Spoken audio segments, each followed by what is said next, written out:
working security at a downtown hospital, and I walked into the ER, and I saw her, and I immediately knew that was the girl I was going to marry.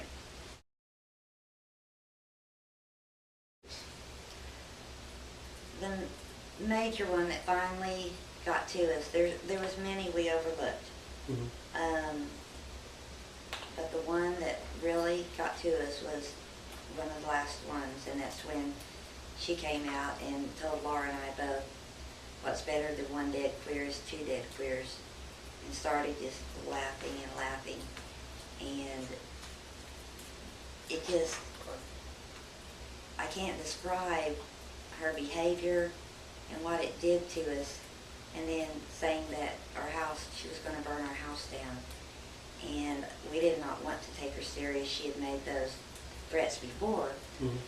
but there was something different about this time. It really, really scared us. Well, first of all, they didn't know if our three dogs were alive or not. The last we heard, they were trying to guard the house, and they thought the house caved in on our puppy dog.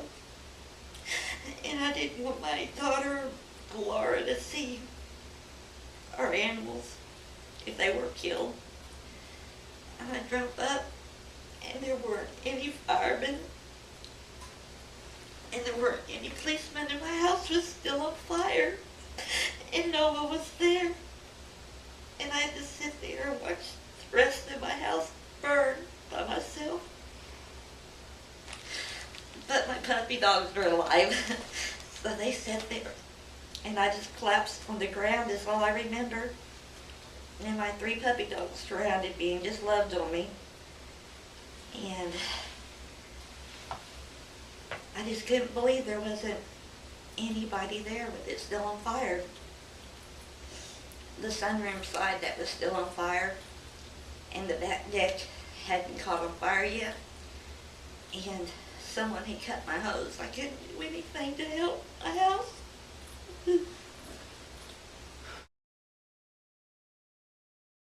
TBI came out 4 days later.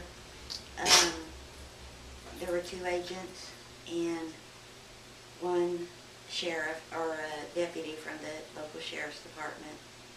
And we were actually excited because they brought a dog, and we thought they were really going to investigate, but instead they just drank coffee and stood around joking and laughing.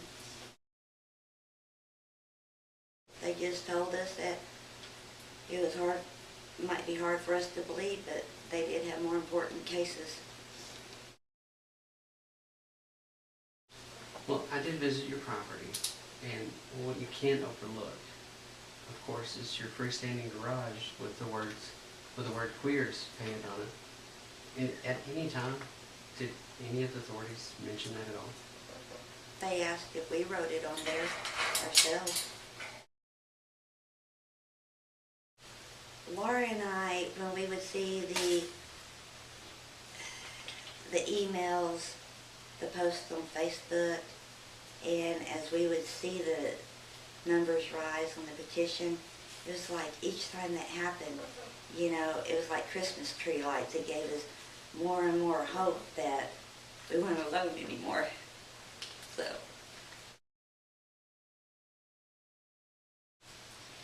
for the first time, we're really confident that with the strength in numbers, that not only is it just mine and Laura's voice, but now we have thousands speaking for us, standing up with us, and I think they're really going to hear the thousands of voices.